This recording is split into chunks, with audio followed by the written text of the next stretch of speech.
nous allons commencer. Je vous remercie d'être venu et il fait frais aussi, c'est bien. Il fait très chaud dehors. En cette journée un peu difficile, puisque bien sûr en même temps nous devons célébrer l'école française et ses 100 ans. Et malheureusement, nous avons, comme vous le savez, les événements du jour qui viennent un peu ternir cet événement. Donc je voulais commencer par vous lire un petit message que j'ai reçu hier vous cacher de la présidente, Laurie Patton, que j'avais invité à venir participer à ces événements, et qui m'a donc très gentiment hier envoyé ce mot en français. Elle a rédigé en français, et quelques petites fautes, mais elle me demandait de les corriger. J'avais déjà fait ce travail pour elle d'ailleurs. Donc elle nous dit: mes chers collègues, je suis tellement désolé de ne pouvoir vous rejoindre pour vos festivités de demain. Je voulais vous envoyer mes félicitations. Votre travail est en cours depuis 100 ans et continue d'être une source de grande fierté pour nous à Middlebury. Comme Philippe le sait, ma grand-mère était professeure de français, mais elle n'a pas pu suivre sa vocation à cause des lois du début du XXe siècle sur le travail des femmes mariées. Donc, l'endurance et la persistance de la langue française est une question assez proche de mon cœur. Vous avez travaillé à la construction de la paix dans le monde par la langue, et cela a survécu à 2 guerres mondiales, au démantèlement des régimes coloniaux et tant d'autres événements mondiaux. Ceci continue alors que nous relevons les défis actuels d'une mondialisation juste et humaine, pour mettre fin à la violence terroriste et pour construire des politiques d'immigration justes et compatissantes à travers les frontières. Le français est une langue qui peut nous aider à accomplir tout cela et plus encore. J'espère qu'aujourd'hui est un jour où vous allez apprendre de votre histoire et la fêter.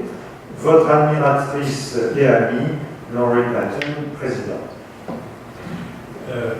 Et ce matin, elle m'a envoyé un deuxième petit mot en anglais, mais qu'elle me demandait de traduire. Donc voilà, dit: chers amis, je pense à vous tous depuis les événements de Nice hier. Je sais que vous vous joindrez à moi pour envoyer pensées et prières pour tous ceux qui sont touchés par cette violence.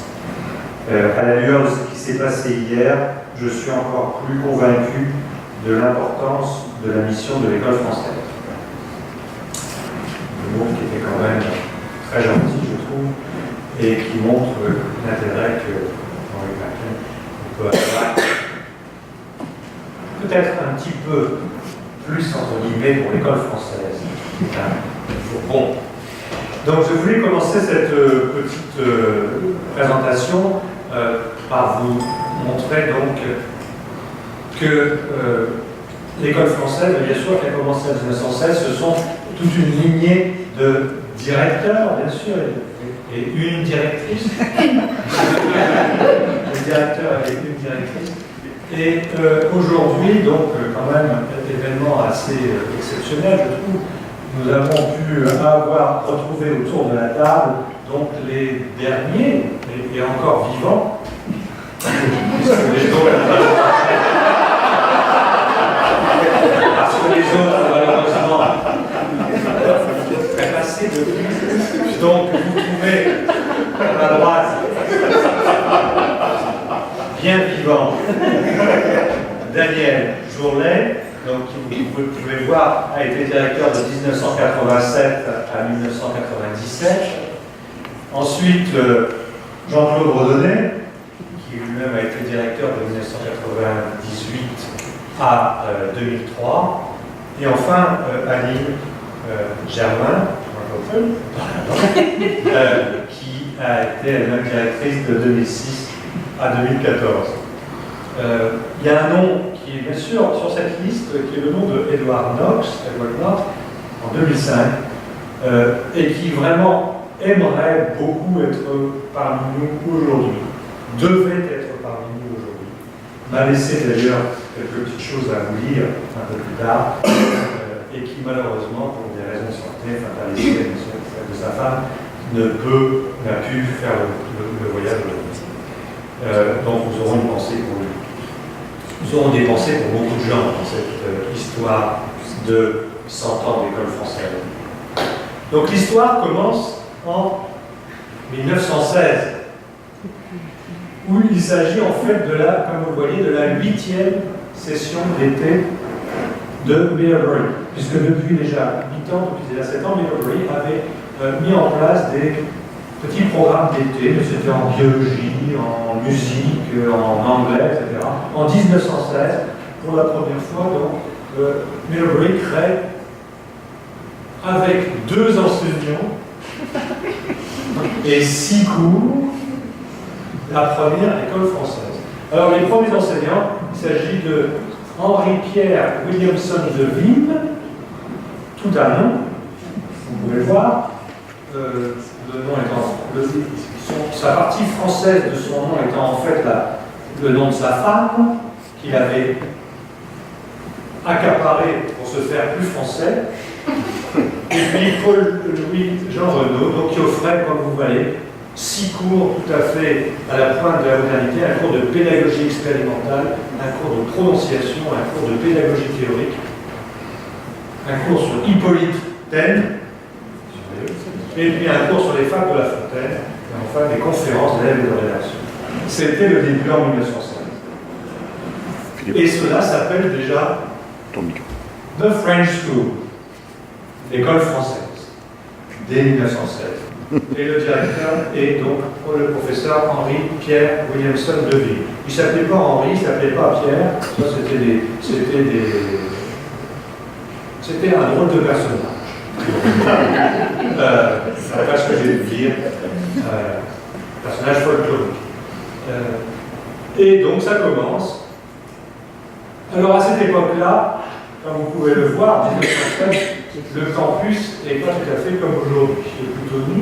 Vous voyez par exemple Mead Chapel, qui est déjà construit, bien sûr, depuis un certain nombre d'années, mais qui se trouve dans un environnement assez désertique par rapport à ce qu'on peut mettre aujourd'hui. Voilà d'ailleurs à quoi ressemble le campus en 1916. Une photo qui est prise justement de Mead Chapel. Donc vous voyez en face de Mead Chapel, il y a Old Chapel, qui existe toujours, avec les 2 plus vieux bâtiments qui entourent Old Chapel, Painter Hall d'un côté et de l'autre côté. Ouais, c'est ça. Vous avez McCulloch, que vous retrouvez, qui existe déjà, un gymnase sur la droite, et vous avez de l'autre côté Voter, qui existe déjà. Et c'est tout, en gros. Il y a la chapelle derrière. C'est ça. Et puis il y a quand même, on va le voir, il y a bien sûr encore une autre grosse différence. Ce sont les vous pouvez voir, les étudiants de l'école dans le manuel français vont payer $30 de tuition. Ça laisse rêveur, n'est-ce pas? Et encore mieux, si vous êtes clergyman, c'est gratuit. Et professeur dans le Vermont. Le château n'existe pas à cette époque-là. Alors l'école française, comme vous pouvez voir, est dans Pearson's. Pearson's, c'est aussi ce bâtiment, vous savez, qui est de l'autre côté de Bataille, où maintenant se trouve l'école allemande. C'est un des vieux bâtiments aussi du campus, où l'école allemande ne restera pas, n'arrivera que très tard, dans les années 40, puisque l'école allemande, même si elle a commencé en 1915, va très rapidement disparaître et ne revenir qu'en 1931, mais à Bristol. Et elle ne reviendra sur le campus que dans les années 40, à la fin des années 40. Donc l'école française est à Pearson Hall, qui est un vieux bâtiment. En 1921, oui, l'école a déjà grandi. Parce que vous voyez qu'au milieu, vous voyez le fameux Henri-Pierre Williamson de Vigne, avec sa canne. sa femme est à côté, ben, elle ne restera pas longtemps d'ailleurs, sa femme. Non, parce que je crois que si j'avais bien compris toute l'histoire, très rapidement, il va y avoir déjà des histoires de fesses.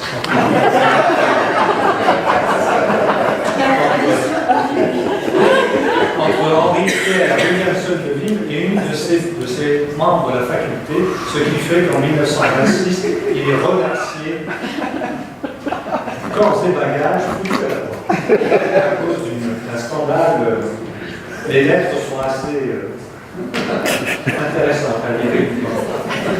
Mais vous voyez, déjà en 1921, on voit bien que l'école a déjà bien progressé, puisque les membres du personnel sont déjà normalement intéressants. En 1925, grand moment, puisque c'est l'année où est construit, grâce à un don d'une riche américaine amoureuse de l'école française, nous en avons toujours eu, le Massy, donc il est construit le château. Oui, certes, mais là, c'est le plan d'architecte. Parce que la réalité, c'est pas tout à fait aussi reluisant. Comme vous voyez, un peu comme le campus, c'est très nu, il n'y a rien autour, pas de végétation, mais le château est déjà là, en 1925, il est construit en 1925, et il deviendra donc le centre, le cœur de l'école française. En 1926, donc 10 ans après l'ouverture, nous en sommes, comme vous le dites toujours, à la 18e session, et un certain nombre de noms apparaissent, c'est pour ça que j'ai choisi cette photo, le nom de André Maurice, qui va devenir donc le directeur de l'école française pour presque 20 ans, pendant presque 20 ans, et le nom de, bien sûr, Stephen Freeman. Stephen Freeman, qui déjà en 1926 donc, est professeur et dean de l'école. Je vais reparler de Stephen Freeman, et beaucoup de gens ont reparlé de Stephen Freeman, parce que, bien sûr, c'est quelqu'un qui a marqué de son empreinte et de sa présence pendant 60 ans, 70 ans, de sa présence l'école française. Un nouveau directeur, donc, quelle fière allure, comme vous pouvez le voir, de 1926 à 1946, c'est André Maurice qui va diriger l'école. Comme vous voyez, on est déjà à la pointe du progrès, car on a un set of Dennis charts, je ne sais pas ce que c'est, enfin, ça a l'air très moderne. Un pâté baby moving picture machine, donc c'est vraiment des stereotyping slides. Bon, bref, on est déjà dans la modernité de l'époque. On emploie déjà les méthodes les plus modernes pour conduire l'enseignement du français. Et comme je dirais, finalement, ce n'est pas vraiment différent d'aujourd'hui. Le château est là. Il y a un des traits les plus caractéristiques du campus, comme on dit. Et les autres maisons, donc Pearson, où l'école française se retrouve, et déjà on voit le nom de Bethel Cottage. C'est pas Bethel comme on le connaît aujourd'hui, mais c'est une espèce de petite maison qui est à côté de Pearson, comme on voit, qui n'existe plus, bien sûr, à l'époque. Comme vous voyez, il y a déjà des chaises, des bancs qui sont placés sur les pelouses et sous les arbres qui offrent aux étudiants ce merveilleux cadre de vie. Alors c'est à peu près la même chose, sauf bien sûr qu'il y a des choses comme service à la chapelle en français tous les dimanches matin à 11h. Alors, c'est pas obligatoire, mais tout étudiant intéressé en français est invité à venir y assister. Bon, ça n'a pas tellement changé, c'est pas obligatoire, mais fortement suggéré. Là encore, grosse différence, même si les prix ont augmenté, c'est encore quand même en 1926 tout à fait raisonnable. Et ça dépend de où vous allez loger. Parce que pendant très longtemps, jusque dans les années 60, en fait, le prix dépendra du, on ne va pas le dire aujourd'hui, enfin, le prix dépendra de la chambre que vous allez avoir. Donc au château, pour une chambre double, 200 $. Sautons en 1936. Et le campus, maintenant que l'on voit du ciel. Bien sûr, le grand point d'attraction, c'est le château. Comme vous le voyez, mais autour du château, rien. Le vide, sidéral. La chapelle existe, bien sûr, et un seul bâtiment a été construit à côté de la chapelle, le Stuart, qui reste, qui existe toujours à côté de la chapelle. De l'autre côté, rien. Alentour, rien. Toujours McCullough en bas, qui est déjà là, enfin, sa forme la plus limitée. Nous sommes en 1936, une photo prise d'avion, de toute évidence, pour montrer le château. Bon, à l'école française, la végétation a un peu poussé. On voit que le château est maintenant entouré de buissons et arbres. Et depuis 1935, on a introduit une nouveauté, c'est le fameux DML, Corporate in Modern Languages. Donc qui est créé, vous voyez, presque 20 ans après l'introduction de l'école, qui n'était originellement qu'une école de maîtrise, donc qui délivrait des maîtrises. Pas d'école de 7 semaines à l'époque, bien sûr. Une école de 6 semaines, une école de graduate. Le corps enseignant a grandi, bien sûr, en 1935, vous voyez cette photo, tous beaux. Madame Maurice a son chien, on peut le voir. Monsieur Maurice est au centre, la cigarette à la main. Il a un beau papa. Oui, une photo aujourd'hui ne ressemblerait pas à ça, bien sûr. Mais au centre, vous voyez en blanc avec la cravate, Monsieur Freeman, dont on va reparler, qu'on reverra souvent au deuxième rang. D'autre part, dès 1948, le progrès technique est introduit, puisque nous avons pour la première fois un centre de phonétique qui est créé. Et donc voici les premières cabines qui apparaissent. Le collège a eu le premier laboratoire de phonétique aux États-Unis. Voilà, tout à fait. Où se retrouvent donc toutes sortes de machines modernes avec des phonographes électriques, etc., etc.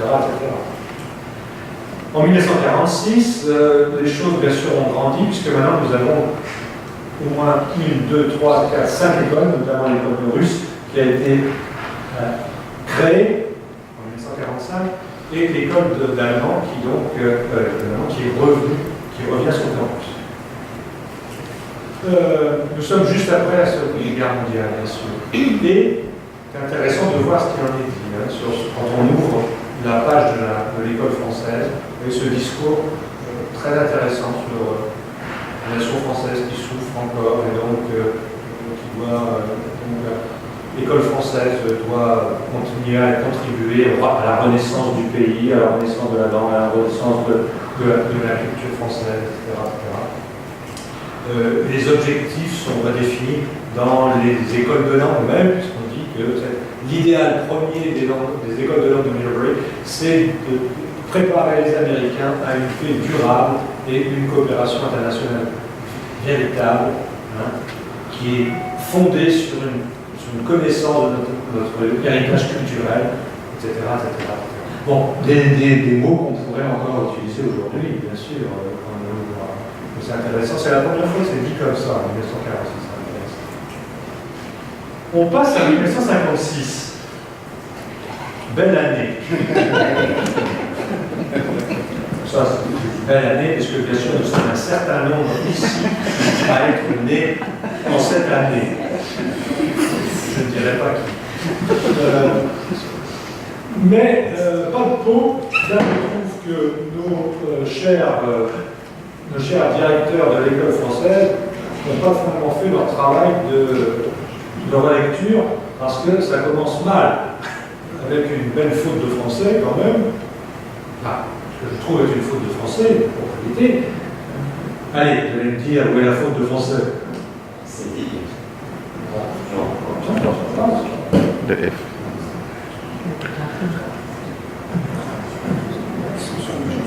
Les adjectifs adjectifs en français, les adjectifs en français ne prennent pas de majuscules, contrairement à l'anglais, ils prennent de majuscules. La République française et l'Académie française. Voilà. C'est dans le troisième, l'école française. C'est malheureusement je ne savais pas dire. Restons quand même un peu modestes quand même. Oui, c'est ça. Je préfère laisser le F majuscule, le F minuscule maintenant. Mais pendant toutes les années 50-60, ça va rester avec ce F majuscule. Donc un nouveau directeur est arrivé en 1947, du nom de Vincent Guilloton, qui va être là pendant plus d'une dizaine d'années à la tête de l'école française.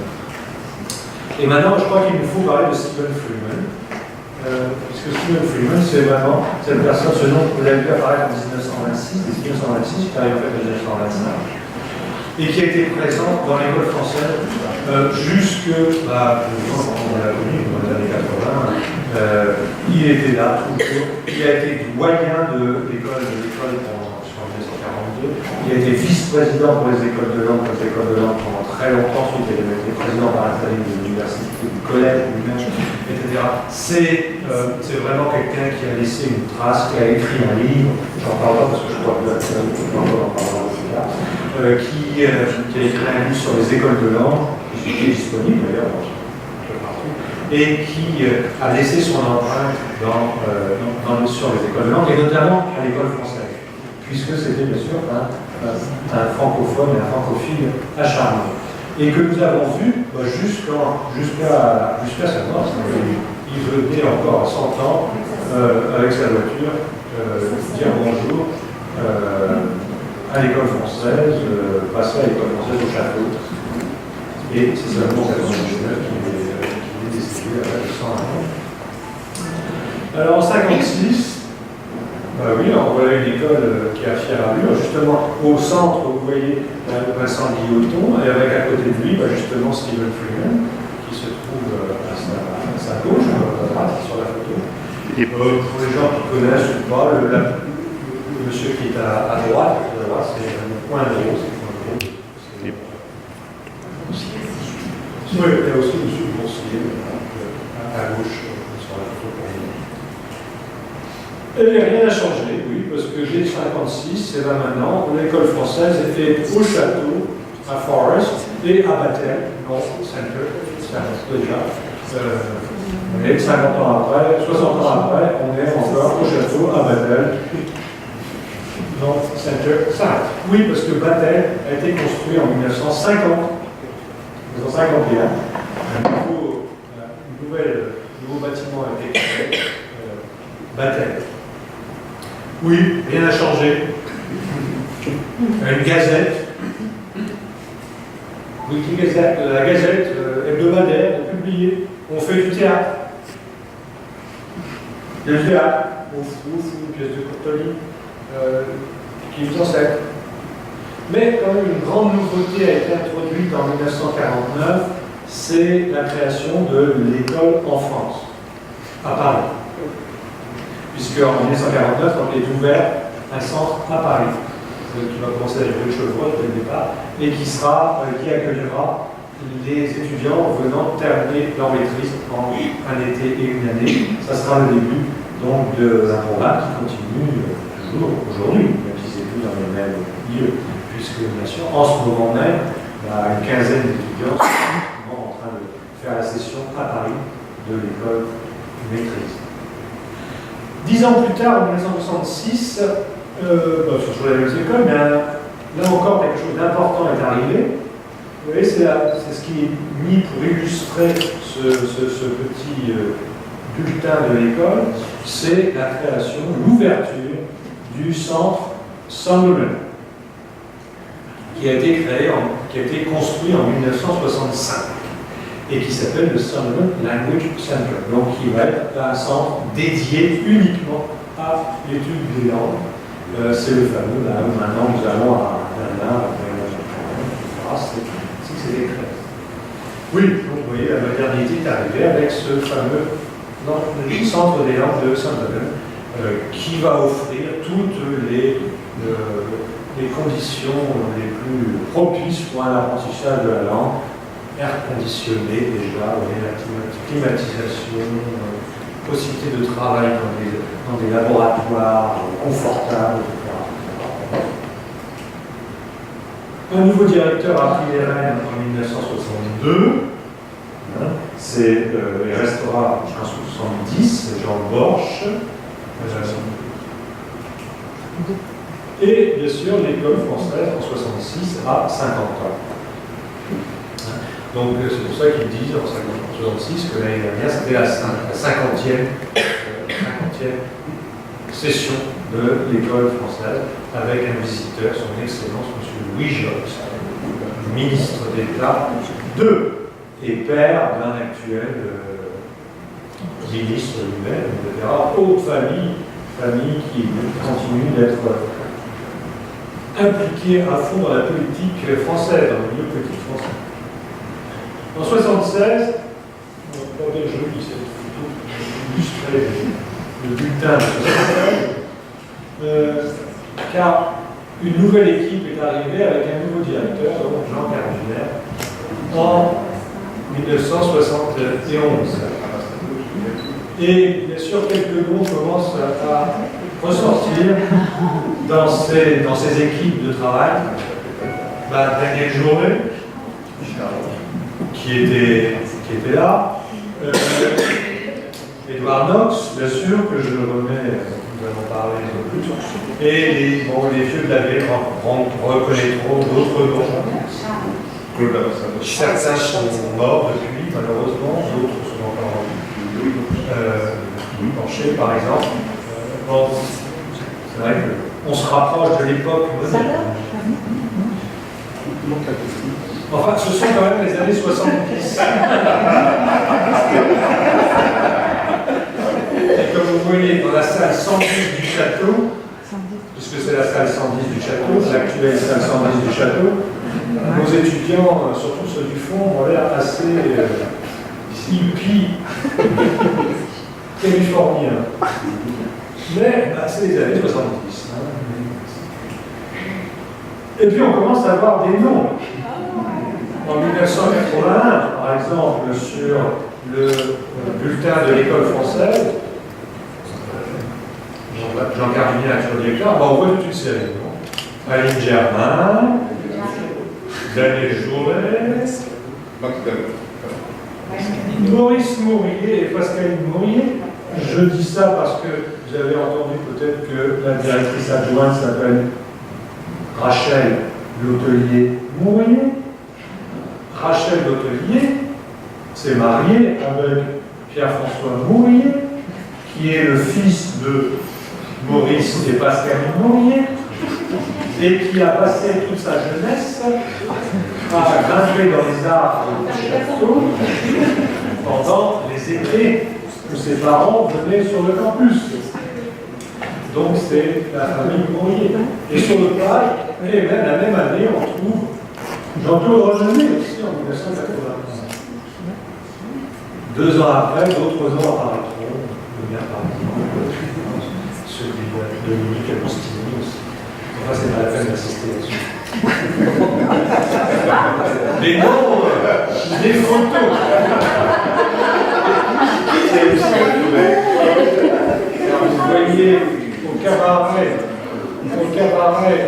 dans les années 80, vous voyez, vous reconnaîtrez peut-être sur la droite, dans la photo sur la droite, une personne qui s'y présente.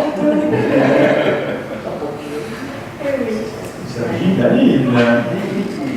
Je faisais son numéro avec.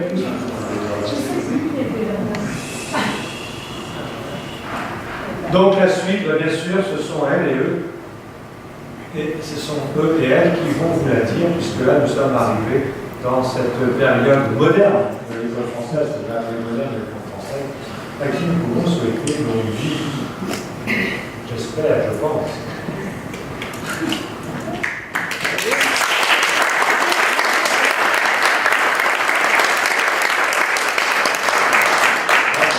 Je me suis amusé à faire ça, c'était quand même.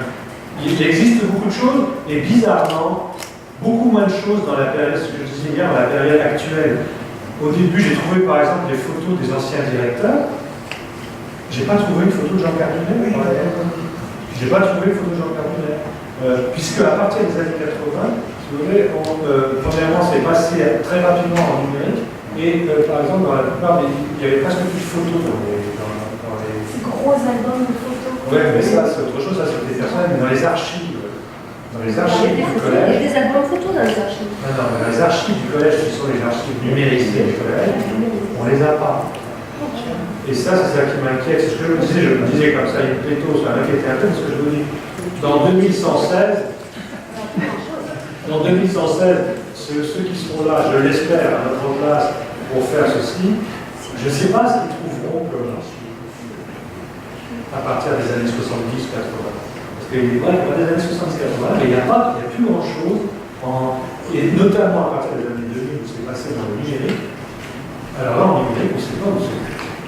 On ne sait pas ce que c'est. Toutes ces conférences qu'on filmait. Bien sûr, non, mais ça existe. Mais premièrement, ça n'a pas été archivé, ça n'a pas été dans les archives du collège. Hein, ça n'a pas été mis là, c'est les archives du collège. Et la Gazette ne donne pas le... Non, ça n'a pas été terminé. Ça n'a pas été terminé. Il n'y a plus de version papier de ça. On donne des gazettes chaque année aux archives. Mais les numéristes pas encore. Là, il y a du travail à faire, beaucoup de travail d'archivage à faire, je crois. Parce que je dis, c'est vrai, vous pensez en 2116, qu'est-ce qui va rester pour pouvoir faire? Là, vous savez quoi trouver, à un moment, je ne sais plus quoi trouver. Donc, la parole à Daniel Jourdain, qui, comme je me rappelle. Je vais procéder par saut et gambade, parce que c'est une chronologie qui se suit depuis 1982 jusqu'à mon départ en 1998.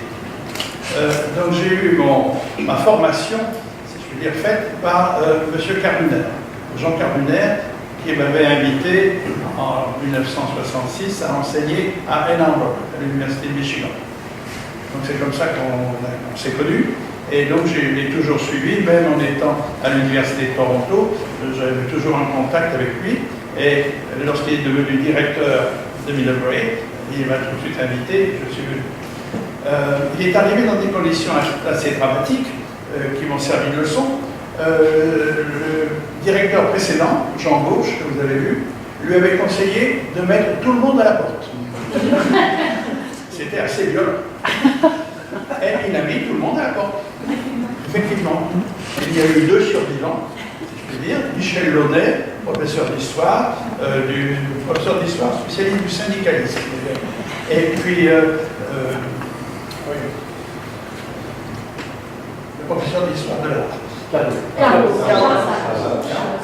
Carlos Sala, qui étaient des autorités dans leur domaine et donc qui avaient quand même et qui renouvelaient leurs cours. Le reste du personnel ronronnait depuis des années avec les mêmes fiches, les mêmes habitudes, etc. et se croyait là, demeure pour la vie. Donc Jean Gauche lui a donné un conseil que lui-même n'avait pas suivi. Il aurait pu faire le ménage avant. Remarquez, la même histoire m'arrivera avec Jean Carduner, qui un peu plus tard me demandera de mettre à la porte X ou Y. Alors les directeurs ne prennent pas de ces initiatives, mais ils laissent le travail à faire au suivant. C'est comme ça. Alors attendez-vous au pire. On ne sait jamais. Tu te réserves. Pas de comment. Jean Gauche avait cette caractéristique, c'est qu'il était agrégé, il était de la rue d'Ulm, et il était, je veux dire, légèrement protestant. Ces 3 caractéristiques étaient demandées aux jeunes gens qui arrivaient à Yale. Parce que Yale était en fait, venait à Middlebury comme une école d'été. L'école d'été de Middlebury, c'était Yale. Alors on demandait toujours, êtes-vous agrégé, êtes-vous de la rue d'Ulm, êtes-vous un petit peu protestant. S'il ne l'était pas, on l'acceptait quand même, mais s'il était protestant, on l'acceptait tout de suite. Rappelez-vous qu'il y a une chapelle, c'est une chapelle qui est pour le protestantisme. Il y a en bas de la colline la chapelle de l'église Sainte-Marie, qui est catholique, mais la chapelle du campus est protestante. Et donc il y avait cette tradition-là. Et il y avait le dimanche des cérémonies, disons, de chants et de textes. On lisait surtout les psaumes, bien sûr, dans la tradition protestante, et on défilait depuis le bas de la colline jusqu'à la chapelle, aux carillons qui carillonnaient, aux grands orgues qui tonnaient, et on chantait les divines cohortes. C'était le nom qui était donné d'un psaume, et toutes les écoles, toute l'école française, d'ailleurs chrétiens, catholiques, protestants, mélangés, hein, on ne faisait pas de distinction, Dieu retrouvera les siens, et on chantait, on défilait, c'était l'unité de toute l'école, vous imaginez. Donc les détails religieux a eu son importance quand même, dans la formation des professeurs. Et Jean Carduner, qui lui-même était breton, à la fois catholique et socialiste, comme très souvent ça arrive en Bretagne, allait respectivement, régulièrement à l'office le dimanche avec sa femme. Donc il ne faisait pas de réaction, il ne notait pas ceux qui allaient ou n'y allaient pas, bien sûr, mais ça faisait quand même une partie des traditions. Alors Jean Carduner a été obligé de réorganiser toute l'école en 10 mois, puisque tout le monde était parti. Les cours de langue, c'était la partie la plus difficile, évidemment. Inviter des professeurs de littérature et d'histoire, c'était relativement facile à trouver. Enfin, quand même, il fallait y aller doucement. Et il a procédé assez rapidement en associant des gens. N'oubliez pas qu'à l'époque, il n'y avait que des étudiants gradués. Il n'y avait pas les niveaux 101, 102, 200, 300, 400. On commençait à l'école graduée. Or, il y avait à l'école à peu près 200 étudiants gradués, ce qui était une masse considérable. C'était une clientèle qui venait des minorités italiennes, évidemment, des minorités, majorités des Franco, on appelait dans le nord de l'Amérique, des minorités polonaises également, et irlandaises.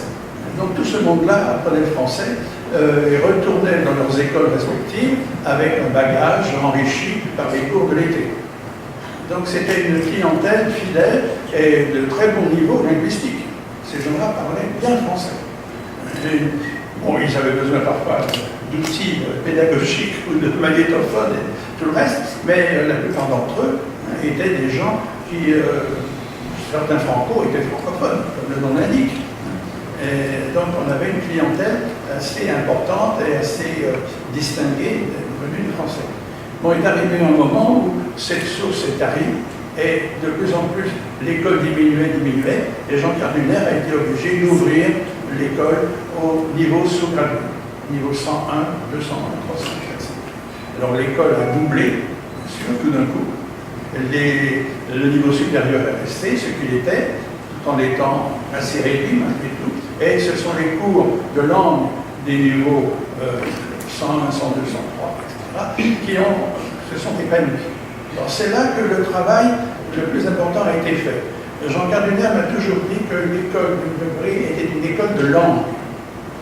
Dans son esprit, c'était d'abord la langue, que ce soit la compréhension, la production, que ce soit la lecture, que ce soit l'écrit, c'était ça qui comptait. Le reste était des bénéfices, des récompenses, la littérature, l'histoire, c'était très beau, ça ornait très bien un document, et ça faisait très bien dans un diplôme, mais ce n'était pas ça l'important, c'était la langue. Or, la langue, et je vais continuer dans cette direction, était de plus en plus enrichie par l'action des professeurs de phonétique. Je rends hommage ici aux professeurs de phonétique, car c'est eux qui, avec leur méthode, ont dynamisé, si je puis dire, l'apprentissage de la langue.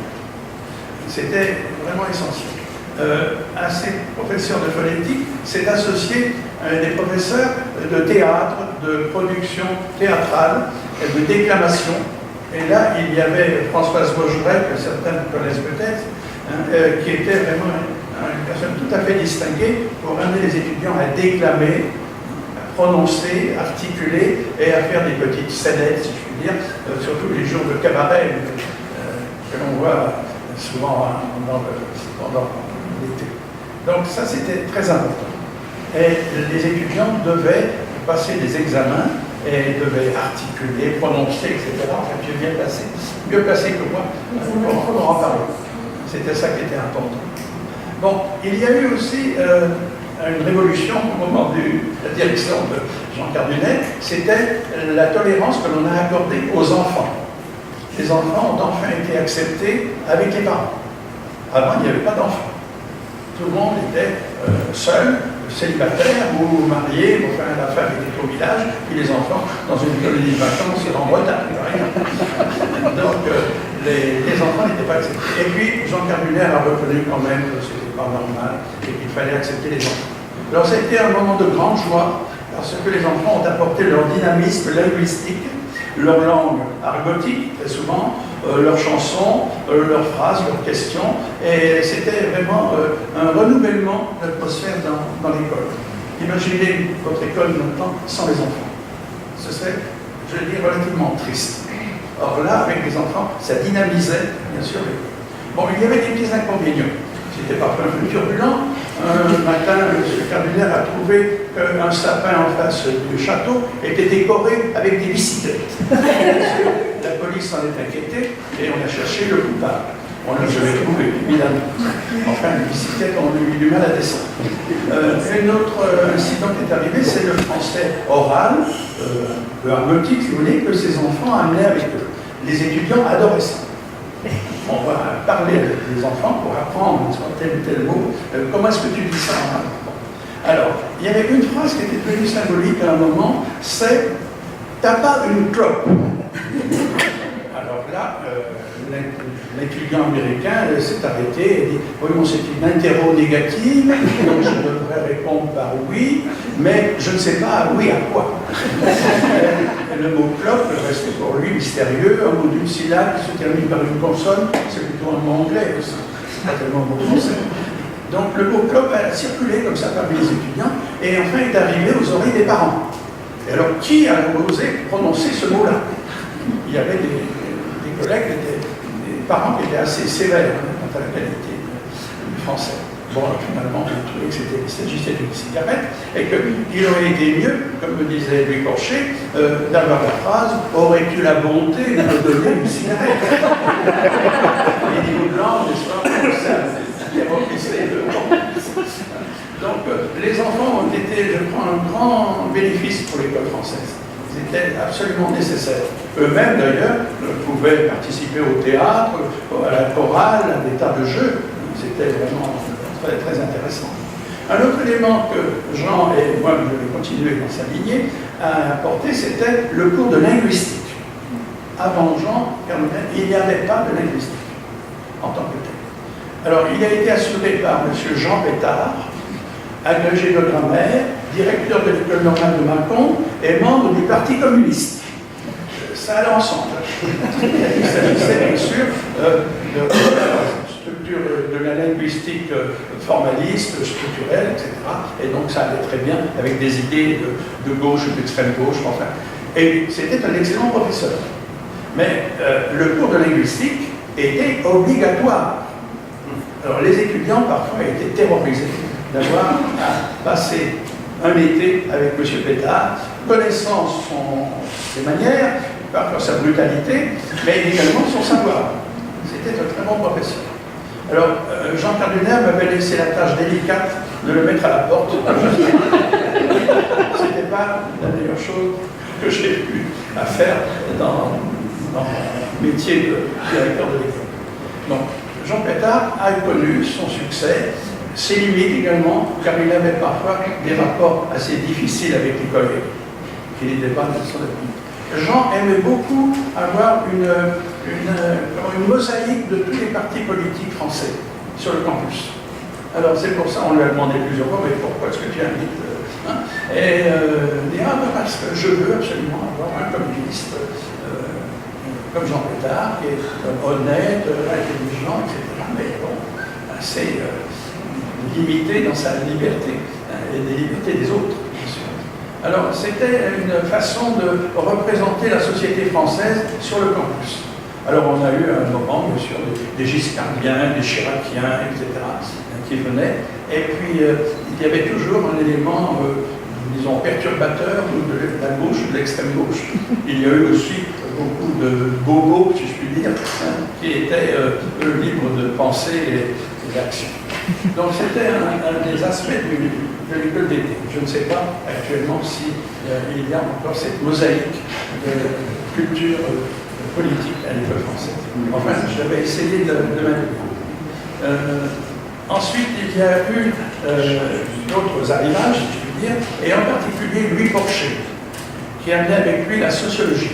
La sociologie est le niveau seuil, qui était élaboré par les instances européennes, et la grammaire du niveau seuil. Et il influençait beaucoup de mes collègues dans la préparation des documents qu'ils faisaient. Il insistait sur les niveaux de langue, sur les situations d'échange, pour avoir un élément sociologique intéressant dans l'apprentissage des langues.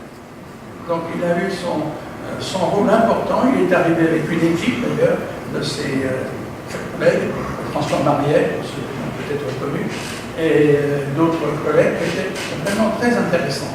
Mais c'était très difficile de faire une méthode avec ça. Alors il y avait bien la méthode qui venait de Yale, French in Action, qui mettait bien des situations et des échanges linguistiques dans certains lieux. Et donc on sentait que l'élément sociologique intervenait. Mais c'était quand même assez léger. C'est très difficile de faire une méthode, je n'ai pas entendu, qui intègre complètement la sociologie. Enfin, ça viendra peut-être. Je ne suis pas assez vieux pour ça. Bon, je vais m'arrêter et laisser encore redonner la suite de l'opération. Effectivement,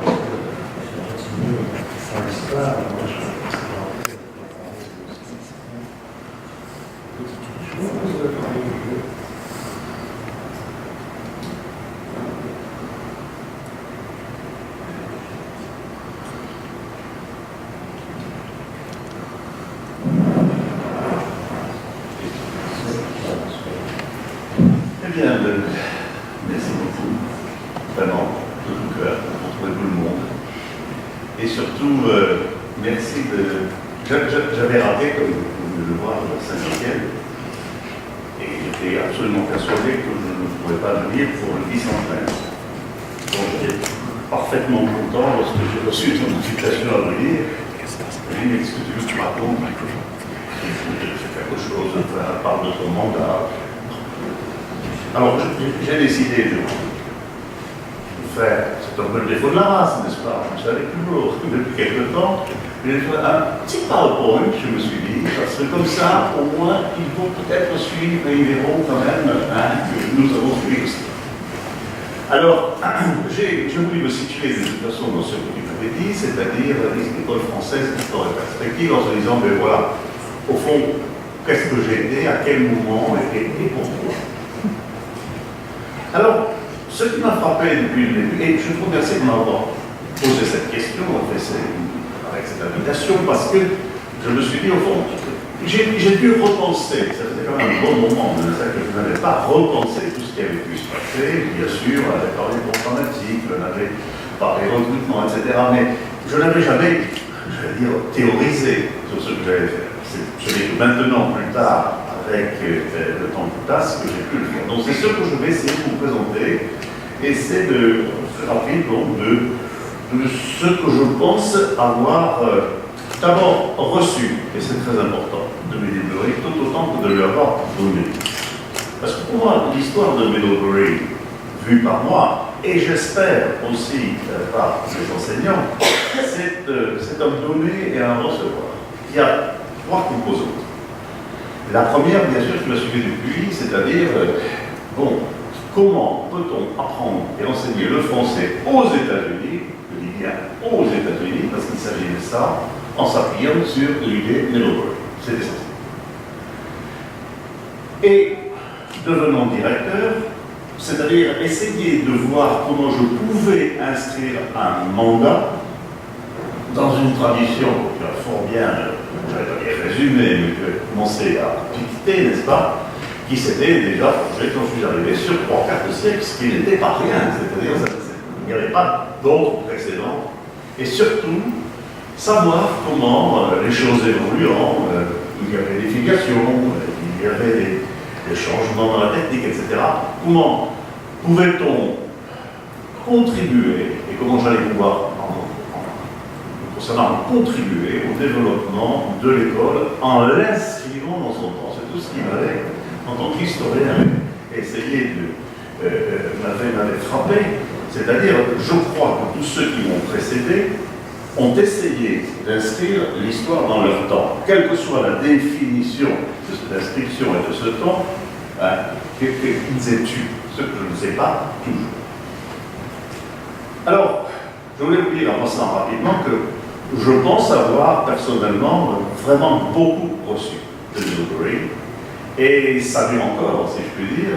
Le seul exemple que je donnerai, parce que ce n'est pas ça que vous voulez entendre, c'est savoir que c'est après Middlebury que j'ai réussi, me semble-t-il, à faire la synthèse de tout ce que je vais essayer de vous présenter et que nous avons fait avec des collègues dans un livre qui s'est appelé Héritage francophone, qui est d'ailleurs dédié à Middlebury, à tous les gens qui ont contribué, en particulier les étudiants du cours 731, toutes ces années.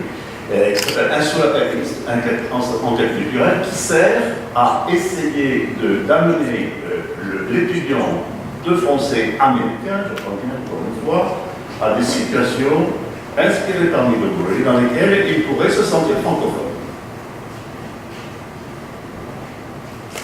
Alors, revenons aux données, parce que c'est ça, finalement c'est là-dessus que je me suis beaucoup interrogé ces dernières semaines. Il me semble, à bien y réfléchir, que grâce à tous nos collègues, nous avons mis en place une stratégie qui avait essentiellement deux piliers. Pilier 1, l'immersion, qui restera à tout jamais, n'est-ce pas, la marque de fabrique que j'ai reçue, me semble-t-il, de notre prédécesseur, et aussi la francophonie, dont je suis content de dire que dans ma propre évolution, c'était le moment de se dire, eh bien, il va falloir maintenant, me semble-t-il, faire évoluer l'école en l'appuyant sur l'immersion, mais en l'appuyant aussi sur quelque chose qui s'appelle la francophonie. Alors, tout est venu de ces premières rencontres. J'ai eu la grande chance, en tant qu'historien, de voir, dès mon arrivée en 80, d'avoir des conversations avec cet homme, je parlais, nous sommes tous sortis du manteau de Steve Freeman, comme les autres sont sortis du manteau de Gogol, c'est vrai. C'est vrai non seulement en fonction du livre qu'il a écrit, mais aussi des rencontres. Et moi j'ai eu la grande chance de le rencontrer à plusieurs reprises, donc, y compris d'ailleurs, c'était très curieux, le jour de ma prise de fonction, en 98, il est venu à Port-Thor et il m'a offert ses services. J'étais vraiment très touché parce que cet homme-là qui savait tout, qui avait tout vu, eh bien, ne pouvait être évidemment le luminaire, comme on disait, qui avait servi. Bon, il est vrai que c'est surtout son livre qui a commencé à le dire, et surtout ce sous-titre, c'est de 75, The Unique Idea. Pourquoi était-ce une idée si unique, en quelque sorte? Et c'était ça qui était le premier attrait de Middlebury pour moi. D'ailleurs, tu as eu cette même idée. Après sa mort, nous sommes tous précipités évidemment sur ses archives, et en particulier sur sa collection de photographies, parce que j'ai essayé de savoir, un peu comme toi maintenant, ce qui s'était passé après, c'est-à-dire quand le livre s'arrêtait. Et donc il fallait absolument que nous étions... Alors, petite anecdote, c'est que cette année-là, je l'avais rencontré en 80 et j'avais été très intéressé parce que dans une des photos de son livre, que vous retrouverez, il y avait donc les photos de l'école française, les enseignants en 1923, et moi qui sortais de ma thèse sur la BBC, j'avais vu un certain monsieur Stéphane là-haut, Émile Stéphane, encore un bonjour, qui était apparu là-dessus, et que je l'avais retrouvé ensuite pendant 40 ans à la BBC, dans des cours de français par la radio. Et alors, j'avais dit tout de suite à Steve Freeman, mais c'est formidable, vous avez M. Stéphane ici, que s'est-il passé? Eh bien, j'ai appris qu'effectivement, M. Stéphane était un des premiers professeurs recrutés de Port-de-Ville à cette époque-là, Et c'est ce qui nous a un peu permis de continuer ces conversations. Ça n'était pas que de l'anecdote, mais c'était essayer d'appuyer sur des faits tels qu'il les connaissait, tels qu'il les avait vécus.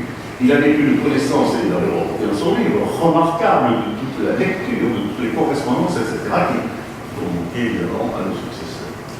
Alors, ça c'est une chose, je veux dire, je ne peux vraiment te dire que là, mais je dois dire une chose, c'est qu'on ne devient pas directeur par hasard à Middlebury, et surtout on est très redevable à tous ceux qui nous ont recrutés et qui ont fait de vous des enseignants à Middlebury, profitant de ce qu'ils vous ont donné à ce moment-là, vous demandez de faire, même si, comme je disais, parfois ils ont demandé à leurs successeurs de enfin, je ne peux dire pas. En ce qui me concerne, je suis très très redevable à Jean Carduner de m'avoir rencontré en 1980 et d'avoir profité effectivement aussi de ce que tu viens de fort bien décrire, Daniel, quel était l'esprit de l'école à ce moment-là, ce qu'il essayait de dire aux enseignants. Et c'était d'autant plus important qu'en ce qui me concernait, j'avais été recruté en 300 pour essayer d'apporter un peu la vie française, les réalias, etc. Pour essayer de chercher à Toulouse au moment où j'étais en train de former les premiers étudiants iraniens mourir par l'ayatollah.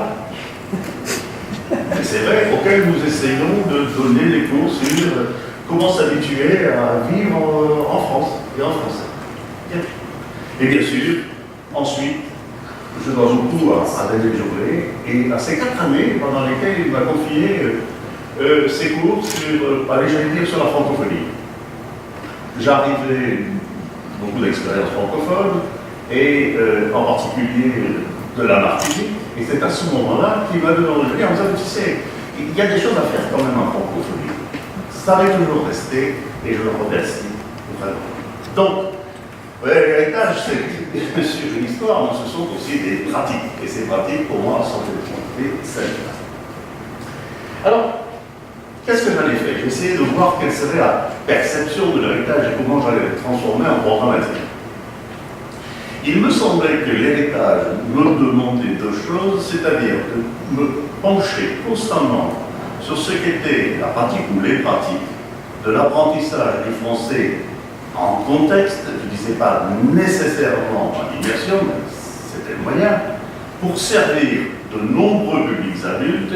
Alors ça, c'était une évidence qui commençait à arriver dans les années 90, 2000, qui était déjà là. C'est-à-dire qu'il n'y avait pas que les enseignants, mais que les enseignants pour qui l'école avait été faite, en fait, n'est-ce pas, représentaient et continuera à représenter, j'allais dire, le noyau. Parce que le jour où il n'y aurait plus d'enseignants de français formés à Middlebury, il faudrait plus se plaindre qu'ensuite il n'y a pas de demande. Ou, je veux dire, il y avait une roue qu'il fallait non pas réinventer, mais recommencer à tourner.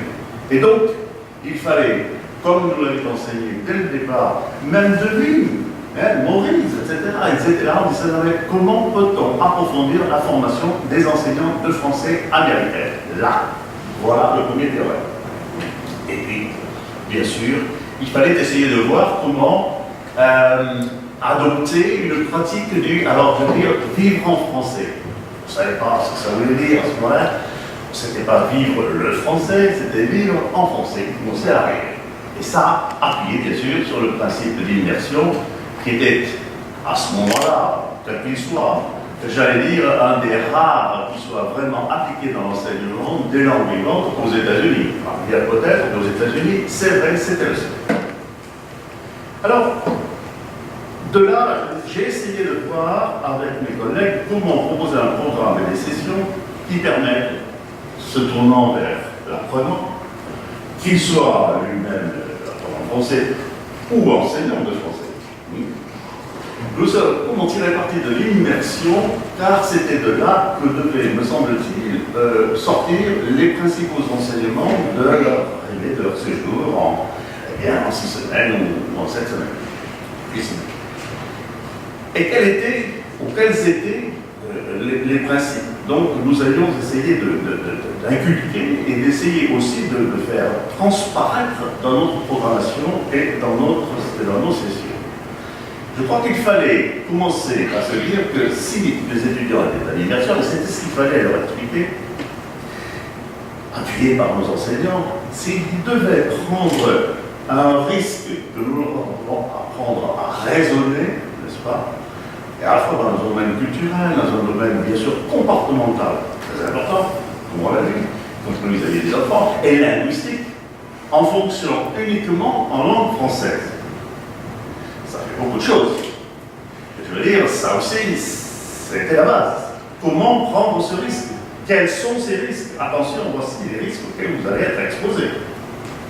Donc nous allons faire de notre mieux pour voir avec vous comment vous pouvez prendre ces risques en 6 semaines ou 8 semaines. Il y avait une chose formidable, c'est que, évidemment, en faisant cela, on pouvait imiter tous les modèles mis à la disposition de ces enseignants, de ces étudiants, pendant la session. Et il y en avait un en particulier extrêmement important, c'est le jour où il nous est apparu qu'il est évident, comme on le verra après, que se sentir francophone, surtout quand on est apprenant américain, qu'on n'est pas né en français, il était extrêmement important d'avoir des modèles qui incluent en particulier des enseignants qui ne soient pas des enseignants de langue maternelle française, mais qui enseignent le français. Et enfin, évidemment, profiter de ces 6 semaines ou 8 semaines magnifiques ici, dans ces conditions, pour surcommuniquer à la fois à l'écrit et à l'oral, quelles que soient ces préventions, quelles que soient. Encore une fois, c'était ça prendre le risque, c'était surcommuniquer. C'était le moment, parce qu'une fois que Milo va fermer ses portes, ça ne serait plus le moment. Alors, le deuxième pilier, vous voyez, ils sont extrêmement mêlés, enfin, en quelque sorte, ils se rejoignent plutôt. J'ai essayé avec mes collègues de proposer des sessions qui permettent aux participants, je dis bien aux participants, de s'identifier comme francophones. Ça, je crois que ça a été le grand travail. Et savoir non seulement si on veut bien s'identifier comme francophone, en disant ce que c'est comme francophone, comment tirer parti, à la fois soi-même ou dans sa classe, de ce statut de francophone accepté. Alors, nous sommes arrivés à la définition, avec mes collègues, du fait que, qu'est-ce que c'est qu'un francophone? Un francophone, eh bien, c'est une personne qui utilise de façon constante ou épisodique le français dans sa vie personnelle ou professionnelle. Tout le monde peut s'y reconnaître, y compris les Américains qui bénéficient dans des entreprises, nous en avons beaucoup déjà, y compris de l'armée, du secrétariat d'État, pour essayer, n'est-ce pas, de faire du français, de la langue française, une partie de sa vie. Attention, très important aussi, c'est que donc, ces personnes dont la langue maternelle, presque toujours, n'étant pas le français, et nous avions très très peu ici finalement de personnes qui venaient nous faire confiance à l'étudier le français, qui étaient de langue maternelle française. Donc il n'y avait pas de difficulté à se dire francophone parce qu'on n'était pas de langue maternelle française. Ça, c'était un point très important. Mais, en leur disant toujours, attention, vous êtes jamais un francophone ne peut se reconnaître comme francophone s'il n'a pas appris cette langue. Quel que soit l'apprentissage, moi qui travaille avec les franco-américains tous les jours, c'est-à-dire, moi j'ai appris ma langue française avec mes mères, d'accord, mais c'était une langue orale, ce n'est que le jour où ensuite j'ai pu rencontrer tout ça avec une école, que les choses se sont affirmées. Donc c'était tout cela qui devait être présent dans nos textes lorsque nous avons dit, écoutez, voilà, voulez-vous devenir francophone? Voilà ce que nous allons faire avec vous, essayer de négocier en tant que francophone. Et pourquoi? Parce qu'un francophone, c'est non seulement quelqu'un qui parle français, mais puisqu'il parle français, et c'est là que l'idée de francophonie a le grand être arrivé, il renforce son idée francophone par une identification avec une communauté, y compris la communauté de l'aujourd'hui, n'est-ce pas?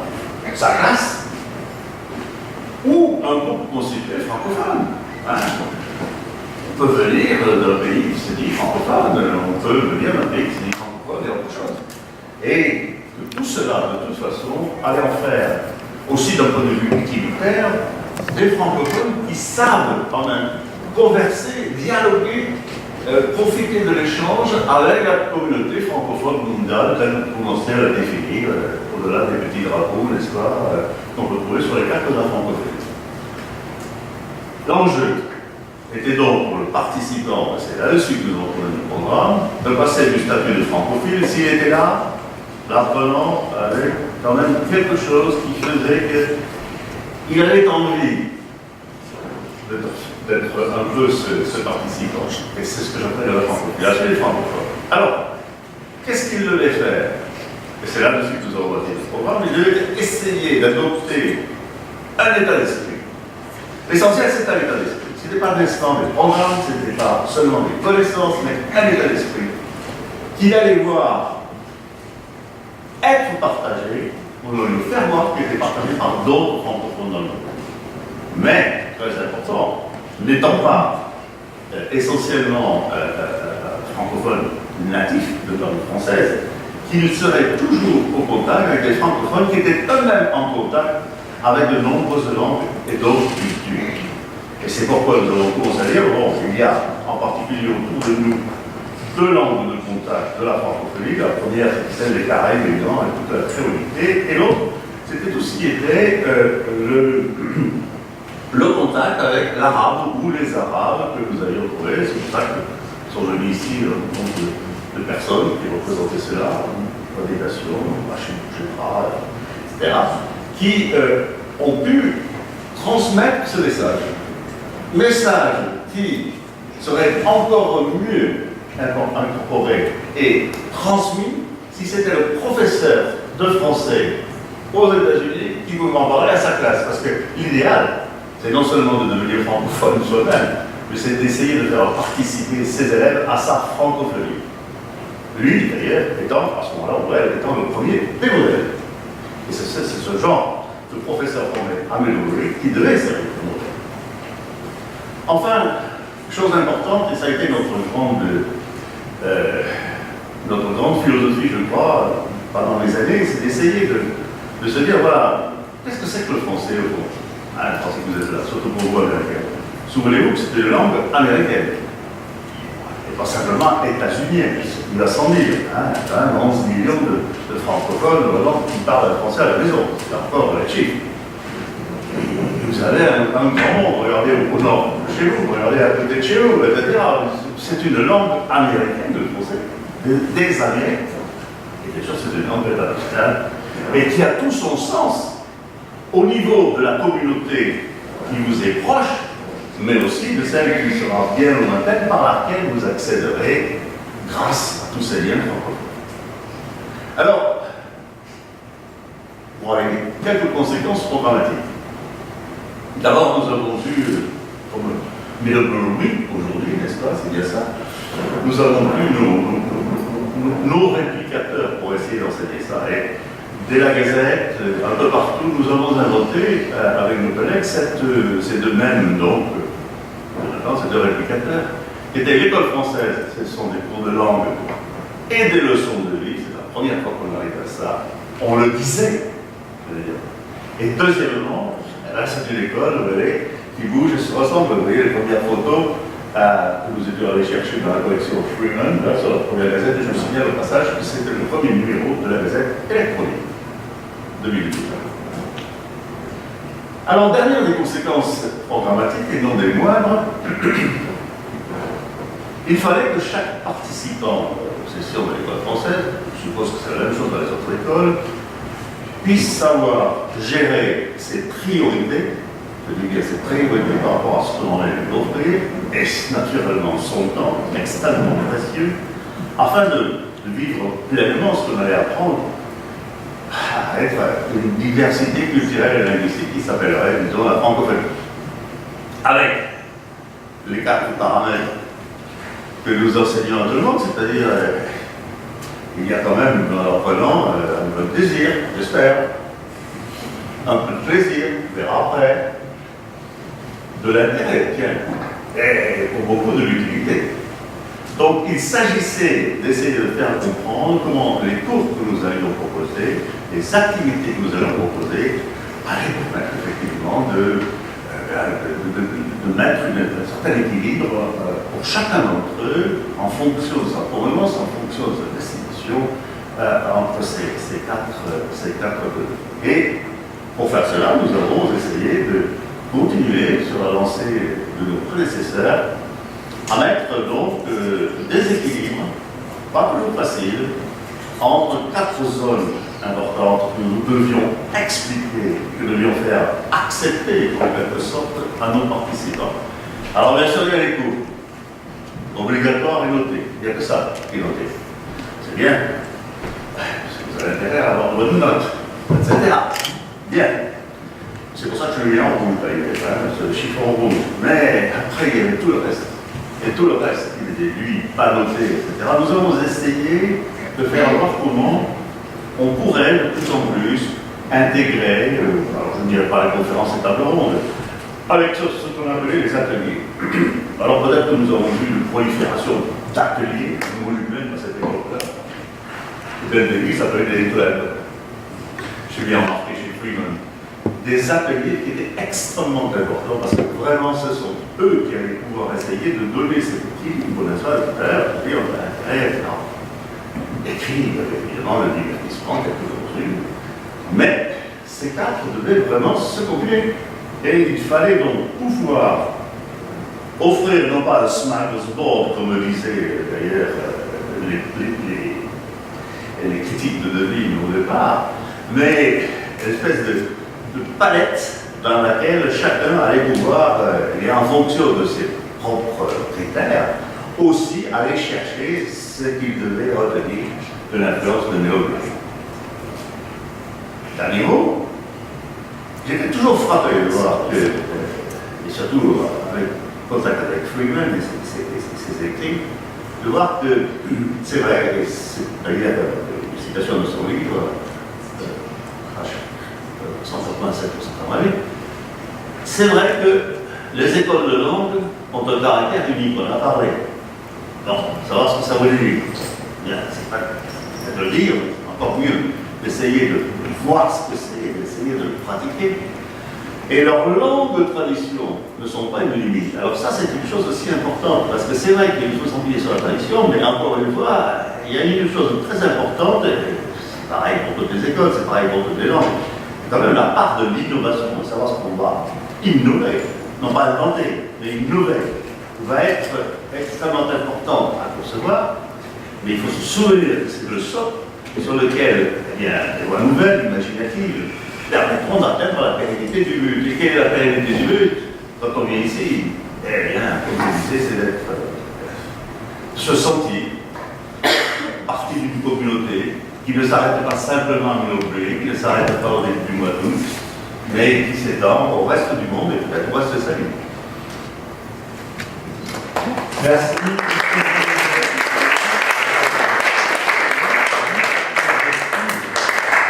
Et maintenant, j'aimerais bien quand même lire quelques lignes, quelques mots qui nous ont été envoyés par Nox, qui m'a demandé aussi de vous les transmettre.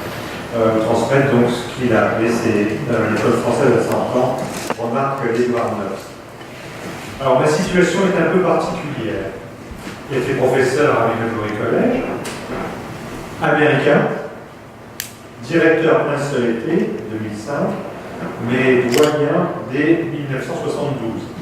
Enfin, directeur de toutes les écoles de langue, donc directeur des directeurs, de 1982 à 1993.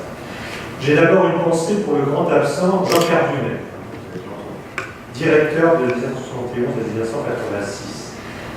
Il a présidé au début des cours de langue intensifs qui sont devenus une partie majeure du programme.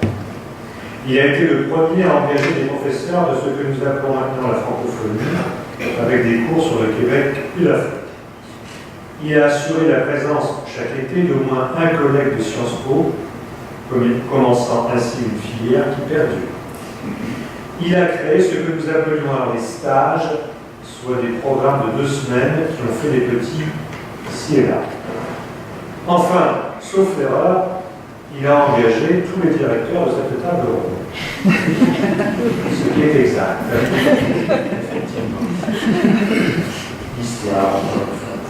Si je dis que ma carrière doit plus à l'école française et aux écoles de langue qu'à n'importe quoi d'autre, c'est en grande partie grâce à Jean Cardinet, avec qui j'ai travaillé avec un immense bonheur et qui m'a tant appris.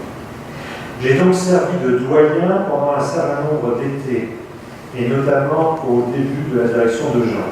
À l'époque, le doyen s'occupait des étudiants et était membre du corps enseignant du collège. Mais je n'ai servi de directeur qu'un seul été, et cela à l'autre bout en 2005. Les choses ont sûrement changé depuis les années 1972, et sans doute même depuis mon été 2005. Mais le plus pertinent pour moi me semble de rappeler ce que je considère comme les trois constantes que j'ai observées, tant à l'école française que dans les autres écoles. En premier lieu, les étudiants, et surtout leur motivation. Autrefois, le bruit le plus typique des soirs d'été, le jour c'était les tondeuses à gazon, c'était les machines à écrire. La technologie, notamment les ordinateurs, a changé tout cela, mais je crois bien que la motivation reste. Au début, je pensais que l'engagement sur l'honneur était là pour éviter de perdre ce qu'on pourrait appeler une énergie linguistique en passant d'une langue à l'autre. J'ai compris par la suite que c'était plus un gage de sérieux et de dévouement de la part des étudiants en faisant demande et donc avant même de mettre les pieds sur le campus du Vernon. Je n'ose pas imaginer le défi à cet engagement que doivent représenter les téléphones portables. Mais j'ai constaté que les étudiants poursuivent toujours autant un rythme qui fait correspondre une journée de travail à une semaine dans des conditions traditionnelles. J'avais pour coutume de leur dire à la cérémonie d'ouverture que nous allions leur confisquer la moitié de leur personnalité et qu'ils disposaient de 6 ou 7 semaines pour la reprendre. Comme l'a dit un jour un Marine au directeur de notre école, la seule autre fois où j'ai pleuré, c'était à la mort de ma mère. Et combien d'étudiants ont comparé par la suite leur temps à l'école française avec un séjour en France, pour nous dire qu'ils avaient beaucoup plus appris allant dans des montagnes vertes. Deuxième constante, la qualité et le dévouement, encore ce mot, du corps professoral. Quand on me demandait en quoi consistait la méthode Middlebury, je répondais que nous n'avions pas d'une méthode, mais une approche, à savoir que nous mettions devant les étudiants très motivés les meilleurs professeurs que nous pouvions trouver, puis nous les laissions faire. Bref, nous créions une communauté d'apprenants sans laquelle la pratique d'une langue perd son sens. Les étudiants voyaient infiniment plus les professeurs que dans des conditions normales, et ceux-ci se fréquentaient bien plus qu'ils n'auraient pu le faire dans ces mêmes conditions normales. Je dois dire que j'en faisais souvent les frais, avec l'arrivée des collègues au mois de juin, où je me sentais très américain, devant leurs blagues d'initiés, leurs allusions à l'actualité récente, ou leurs jeux de mots douteux. Mais combien vite aussi se mettaient au diapason de leurs étudiants. Et je n'oublie pas qu'aucun ne le faisait pour un contrat plutôt phalénique au regard de l'effort fourni, qu'aucun ne venait pour goûter un confort qui devait leur rappeler le lit-camp de leur première colonie de vacances. Sans parler du partage des salles de bain. Je ne compte plus les fois où, pour faire un peu deviner l'atmosphère à quelqu'un qui songeait à venir enseigner pour la première fois, l'anecdote de Colette Sturze, la doyenne de nos professeurs de didactique dans les années 70, je citais l'anecdote de Colette Sturze. Elle se rappelait se trouver installée au WC quand elle entendit une voix qui lui demandait, avec un accent américain encore bien en place, « Madame Sturze, excusez-moi, je vous ai reconnu avec vos chaussures. J'ai une question sur le cours de ce matin. »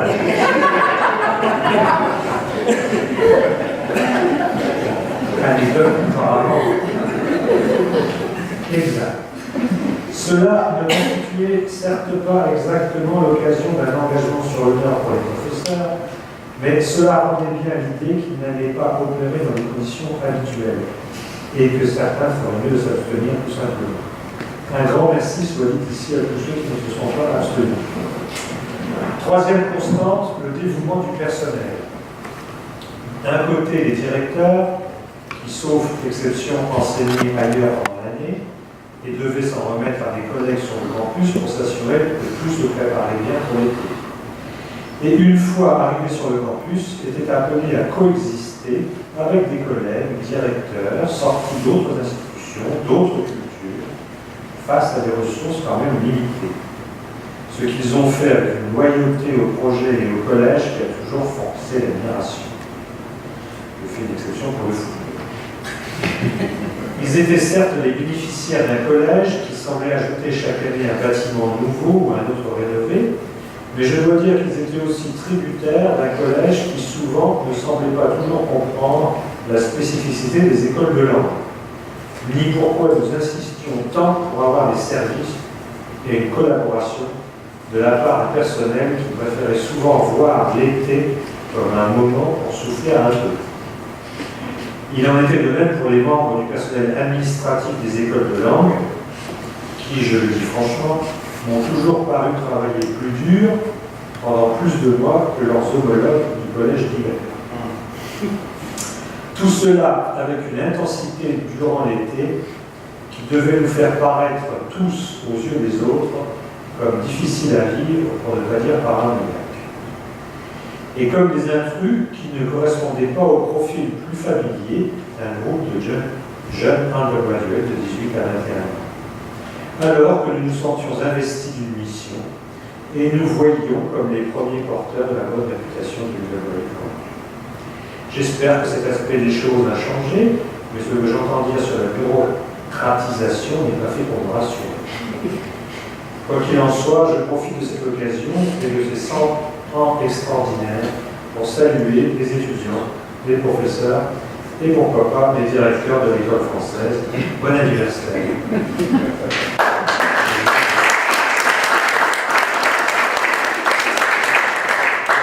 Qui donc était directeur pendant l'année 2005, à la suite de laquelle donc est arrivé Aline Germain, qui donc a pris les rênes pendant l'année 2006 jusqu'à l'année 2014. Effectivement. Je n'ai pas un PowerPoint, j'ai un bout de papier avec des notes. Je suis arrivée à Middlebury en 1981, j'étais toute jeune, et je débutais non seulement ma vie middleburgienne de l'école française, mais aussi ma vie d'enseignante, engagée par Jean Carduner, par hasard. J'avais déjà connaissance de la réputation de l'école française parce que certains de mes professeurs à Aix étaient déjà venus à Aix-en-Provence, étaient déjà venus à Middlebury, m'en avaient parlé. Donc c'est vraiment par hasard que j'ai été engagée par Jean Carduner et je me suis dit, bon ben voilà, j'ai un été dans cette école prestigieuse et puis c'est tout. Et je ne sais pas pourquoi, mais Jean Carduner a continué à m'engager. Ensuite c'était Daniel pendant plusieurs années. Donc Daniel était mon directeur. Ensuite Jean Bresonnet pendant un an. Après j'ai décidé de faire une pause. Il y a autre chose aussi dans la vie que l'école française. Mais j'ai appris mon travail d'enseignante à Middlebury College et à l'école française parce que, comme cela a été dit, on peut prendre des risques en tant qu'enseignant. C'est une sorte de terrain expérimental, bien cadré quand même, mais un enseignant apprend son travail dans les classes de Middlebury College. Pourquoi ? Parce qu'on a des étudiants qui sont motivés à 150%, qui répondent très bien justement à ce que l'on tente, à ce qu'on essaye. Et donc j'ai appris mon travail d'enseignante au collège, à l'école française, c'est vrai. Quand le doyen, le vice-président de l'époque Michael Katz, en 2004, fin 2004, début 2005, m'a contacté pour savoir si j'étais intéressée par le poste de directrice de l'école française. J'étais très étonnée, parce que ça faisait déjà un petit nombre d'années que j'avais complètement oublié le collège, je faisais autre chose. Et l'école française, j'étais très étonnée, mais à la fois je me suis dit, oh, quelle joie de pouvoir revenir à l'école française. Donc j'ai dit oui, absolument. Et donc je suis venue comme directrice, comment on appelle ça, désignée en 2005. J'ai eu la chance donc de travailler avec Ed Knox, qui m'a beaucoup appris. J'avais aussi des exemples d'avant. Et donc de commencer vraiment comme directrice en 2006. L'époque, je trouve, était une époque tournée vers un besoin de diversité. Et s'il y a un mot, je crois, qui peut résumer mes 10 années, 1 comme désignée et 9 comme directrice, un mot qui peut résumer dans ma tête, peut-être, j'espère que nous serons d'accord sur le même mot, puisqu'il y a encore beaucoup de personnes, d'enseignants qui étaient à l'école française pendant que je la dirigeais, c'est le mot justement diversité, et pour plusieurs raisons.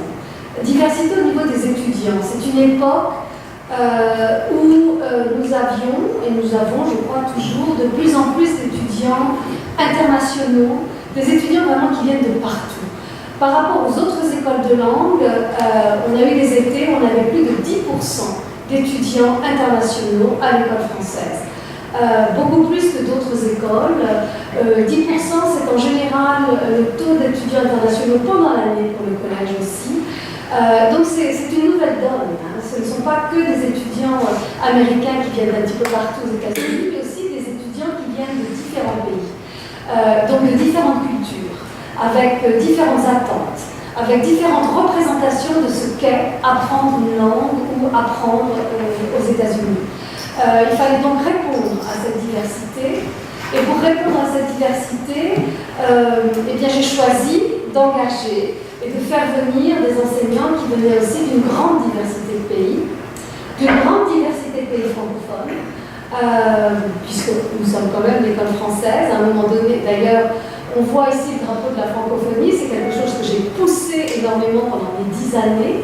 On avait toujours notre drapeau français accroché au château pour célébrer le 14 juillet, quoiqu'à un moment donné, on a parlé plutôt de célébrer les fêtes d'indépendance des différents pays francophones, plutôt que uniquement le 14 juillet. Mais le drapeau de la francophonie était aussi de plus en plus en bonne place parce que c'était important. Donc cette diversité au niveau des étudiants, diversité au niveau des enseignants, tous les ans, quand on ouvrait l'école française, j'avais toujours un petit discours pour débuter l'école et on comptait toujours un petit peu les différents pays d'où venaient les étudiants et d'où venaient les enseignants. Ça me fait très drôle de parler au passé, parce qu'il n'y a pas si longtemps que ça, j'étais en 2014, mais c'est quand même le passé.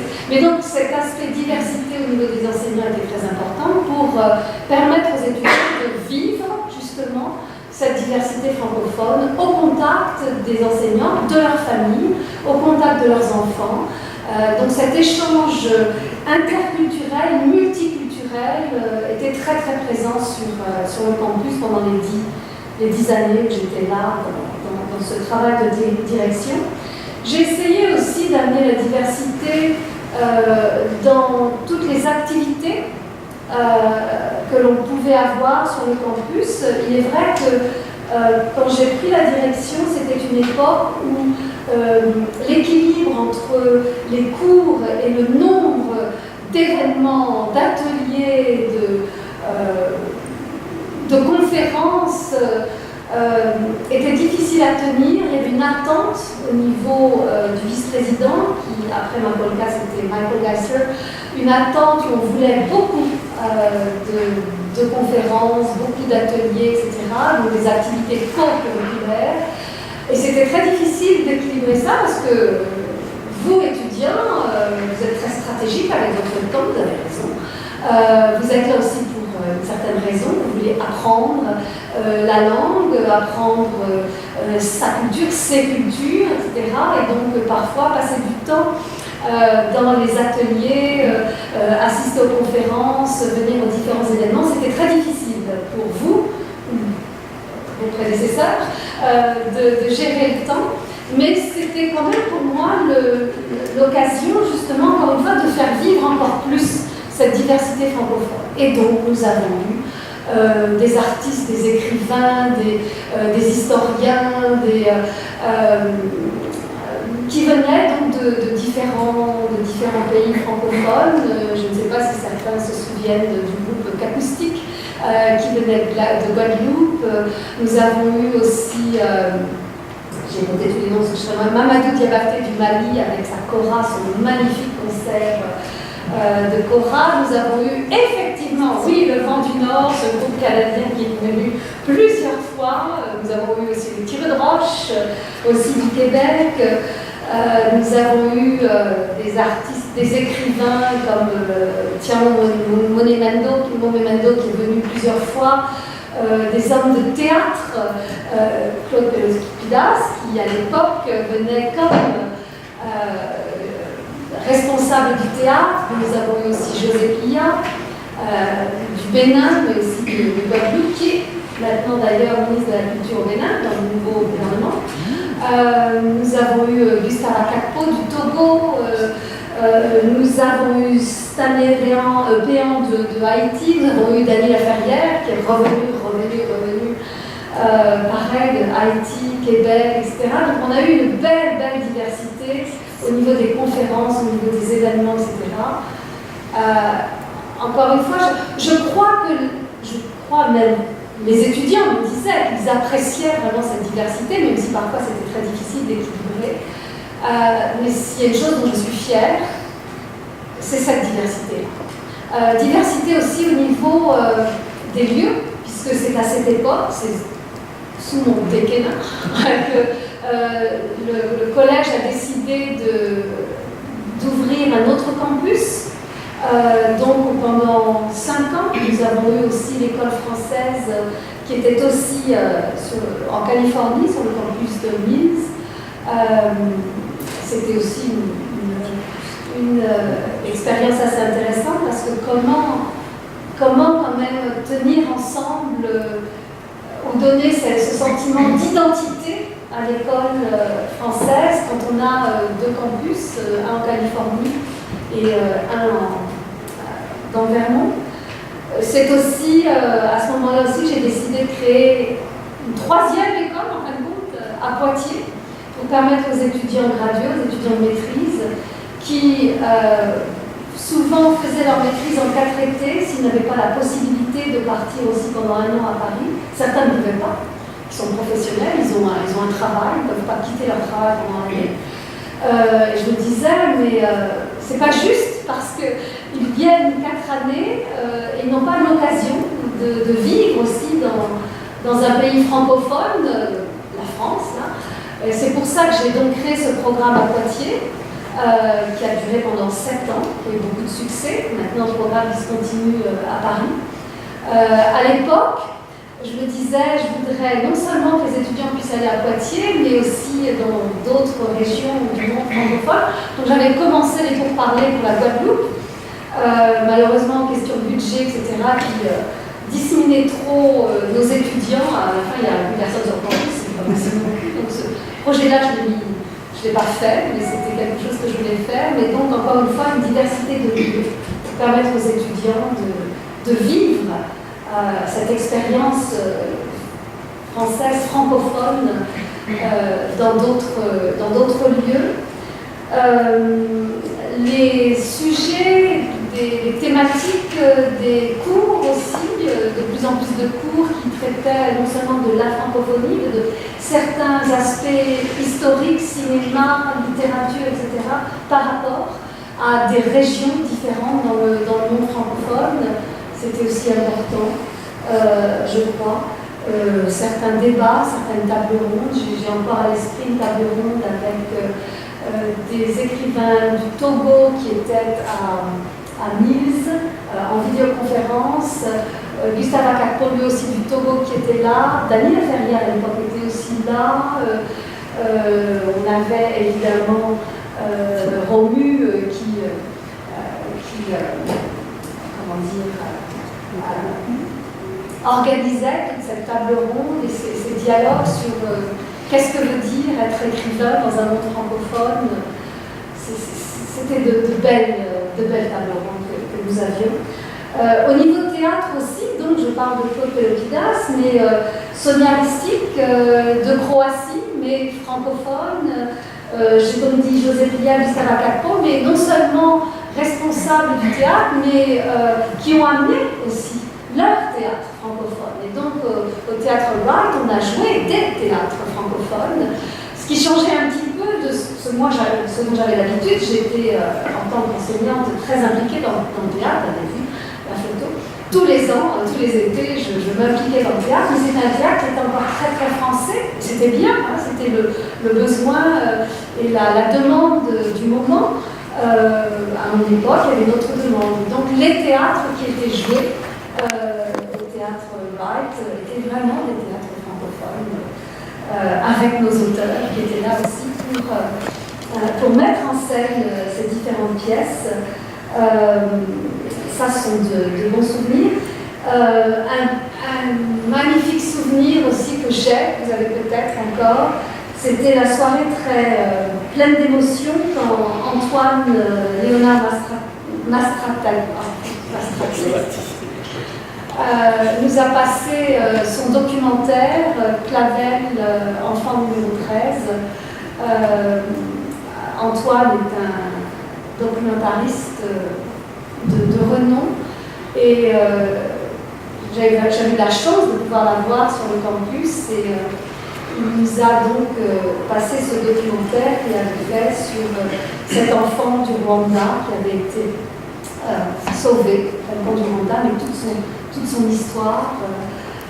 Ça, c'était un beau moment. S'il y a des moments, je veux me souvenir, ce sont des moments, de tels moments. Et puis, je disais, l'école française m'a permis de devenir l'enseignante que je suis, parce que je pouvais expérimenter, et c'est quelque chose que je voulais aussi transmettre aux enseignants qui maintenant étaient dans l'école que je dirigeais. Et il y a eu de belles expérimentations. Il y a de belles expériences, absolument. On se souvient peut-être tous des soirées de discours politique de Nicolas Mussonnier. C'est parti vraiment d'une expérience. Un cours d'histoire sur chaque année des époques différentes et sur les discours des historiens, les discours des hommes de l'époque étudiés dans le cours. Nicolas me dit c'est quand même dommage parce que tous ces étudiants au niveau 400 écrivent des discours absolument magnifiques, qu'est-ce qu'on pourrait faire? Écoutons-les.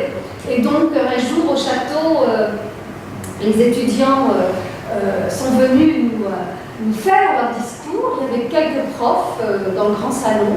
Puis les profs ont commencé à réagir, à interpeller l'étudiant qui prenait le rôle, en fin de compte, de cet homme historique, de ce personnage historique. Et on s'est dit avec Nicolas, tiens, j'aimerais aller plus loin. Et donc cette tradition des discours politiques, bien mise en scène dans l'amphithéâtre de Warner, est devenue une tradition. Et si on se souvient peut-être de celui sur mai 68, on était tous là de lancer nos papiers et de recréer l'atmosphère de mai 68 avec ces étudiants niveau 400 qui étaient en train de nous donner leur discours. Quel courage pour ces étudiants, parce qu'il y avait une classe enseignante qui était très indisciplinée et ces étudiants qui ne se laissaient pas impressionner et continuaient à nous dire, déclamer leur discours. Ça, ce sont aussi des expériences qui étaient bien intéressantes. Diversité, moi-même, par les différents chapeaux que j'ai portés à travers, au cours de toutes ces années. Directrice de l'école française. À un moment donné, j'étais aussi, comment ça s'appelle, vice-présidente associé de toutes les écoles de langue, notre chapeau au niveau de la technologie par rapport à la compagnie que le collège a créée pour le développement de cours en ligne. Et à chaque fois, donc, je changeais de chapeau. Et ça m'a permis d'avoir aussi une vision beaucoup plus large de ce qu'était le collège et de ce que représentait l'école française à l'intérieur de ce collège. Ça m'a permis peut-être aussi donc d'apporter autre chose à l'école française, parce que c'est plus du tout par rapport à ma vision de l'école française, mais une vision plus large du collège, des besoins du collège. Donc ça, je suis très reconnaissante par rapport au collège de m'avoir permis de porter tous ces chapeaux et de contribuer dans les écoles, donc pas uniquement à l'école française. Voilà, donc cet aspect de diversité culturelle, linguistique, les parler francophones, et non pas le français, c'était quelque chose qui était très important. Et j'espère que les étudiants et les enseignants ont vécu et ont bien vécu ça dans leur salle de classe. C'est ce que j'espère ma contribution, mais aussi c'est ce que moi je vais garder en moi quand je vais me souvenir de ces 10 années à la direction et de ces nombreuses années comme enseignante reconnaissante à l'école française. Voilà.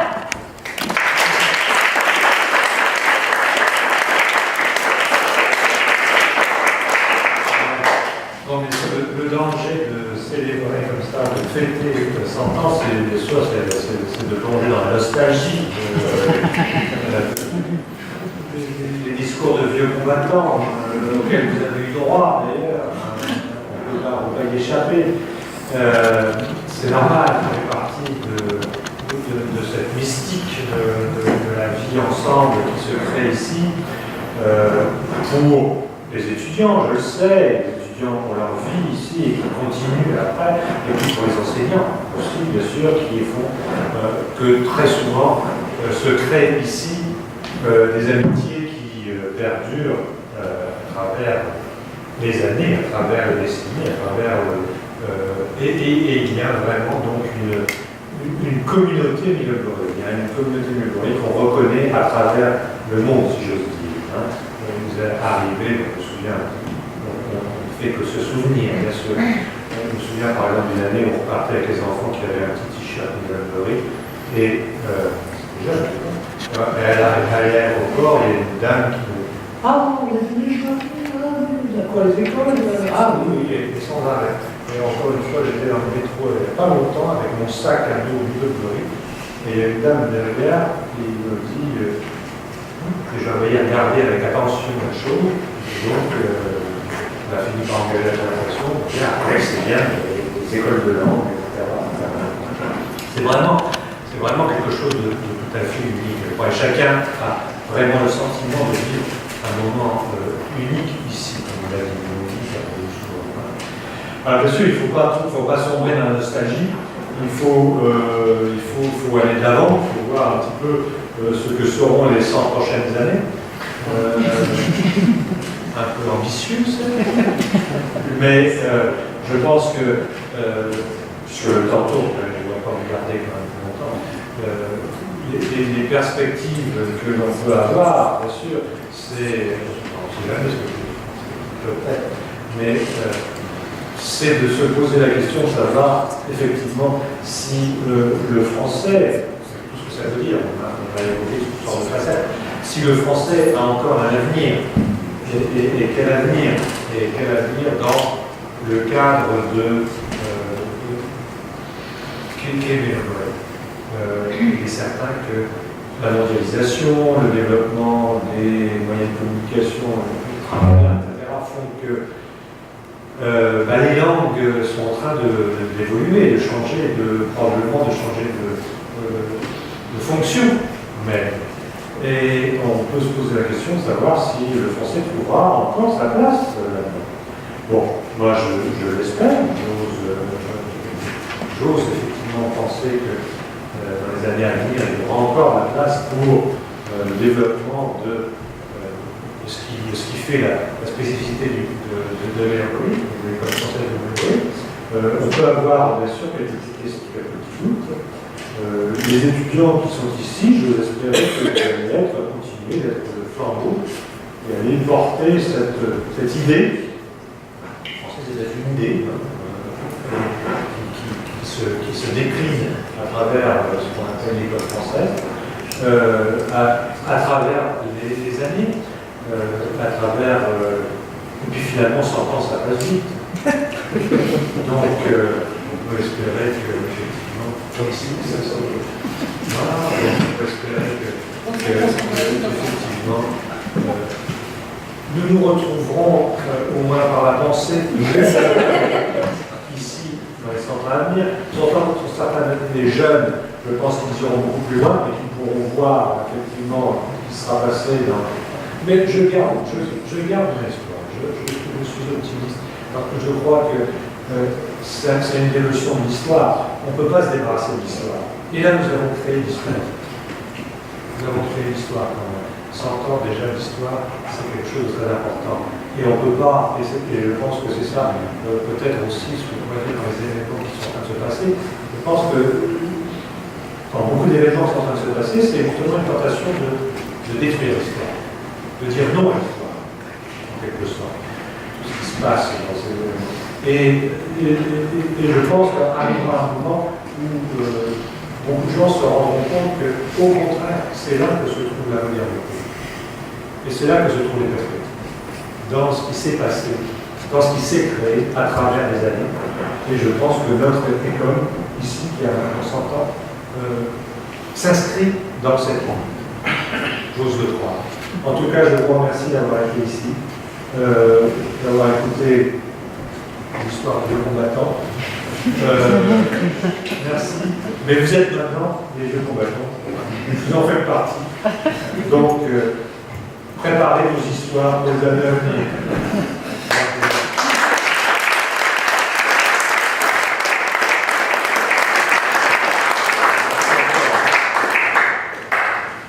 Et bonne journée et à demain.